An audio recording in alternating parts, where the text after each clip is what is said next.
Bonjour les gens. Aujourd'hui on est rendu au jour 11 de mon défi d'écouter un film par jour pendant un mois. Aujourd'hui j'ai écouté, c'est un film d'animation japonais encore, là, comme la première journée.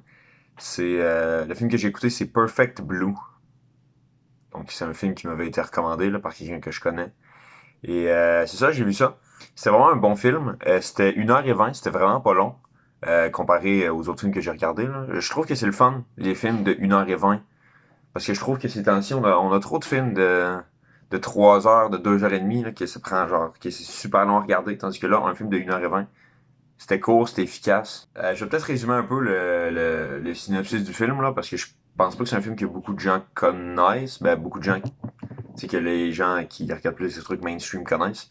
Dans le fond, c'est l'histoire d'une femme qui est dans un groupe. Ben, ça se passe au Japon, là. C'est une femme qui est dans un groupe trois chanteuses et elle décide de se séparer du groupe pour poursuivre une carrière d'actrice. Et il faut comme qu'elle deal avec un espèce de... avec quelqu'un qui la stalk, là.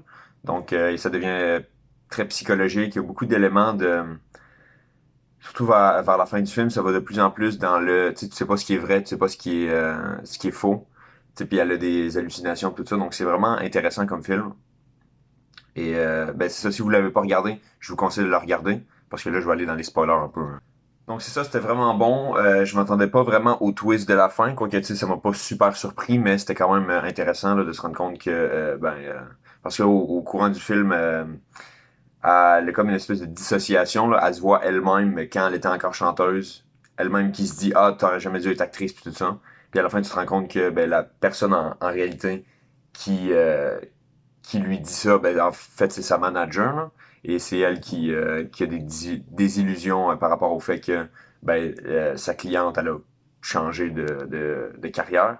Puis si tu te rends compte que le stalker qu'on voit, ben il est juste c'est la manager en fait qui lui envoie des messages pour stalker la fille, là.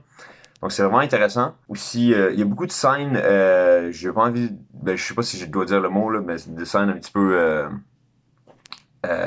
intense, là. Disons, il y a de la violence un peu sexuelle, là, c'est ça. Faites attention si vous regardez ce film-là. Regardez pas ce film-là avec des gens de 3 ans. Ou encore, mettons, si vous avez plusieurs enfants de 3 ans, ben, vous pouvez les stacker sur les tops des autres comme ça. Comme ça, si, mettons, vous en avez genre, je sais pas moi, 5, ben ça fait un enfant de 15 ans. Encore là, un enfant de 15 ans devrait pas regarder ce film-là.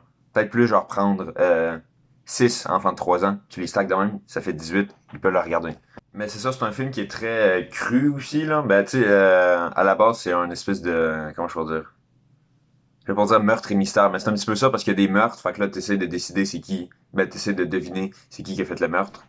Puis, c'est ça, c'est quand même... C'est assez... C'est une histoire efficace, je dirais. Puis, c'est ça, comme j'ai dit tout à l'heure, j'ai beaucoup aimé les moments où tu sais pas, parce qu'à un moment donné, tu sais, la fille est actrice. Fait qu'il y a des moments où des scènes qu'elle filme, ben, c'est comme plus si c'est la réalité ou si c'est la série qu'elle filme. Il y a quelque chose de similaire qui a été fait avec BoJack Horseman, je m'en rappelle plus, mais dans une saison, il filme une série policière.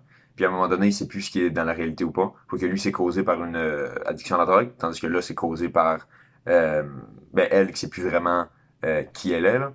Encore une vidéo courte comme hier, parce que c'est pas que j'ai pas grand chose à dire à propos du film, c'est que c'était juste un bon film, fait que j'ai rien à dire de drôle à propos, parce que c'était un bon film, je peux pas me moquer de ce film-là.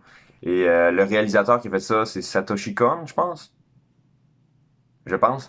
Et c'est ça, il a fait plein d'autres films de dessins animés, pas de dessins animés, mais de films d'animation, qu'il y a beaucoup de gens qui adorent, donc je vais peut-être en regarder un autre. On se revoit demain. Et je sais pas encore ce que je vais regarder demain. Je vais peut-être essayer de regarder un truc qui est pas autant bon que les deux derniers que j'ai regardés. Donc c'est ça. Salut!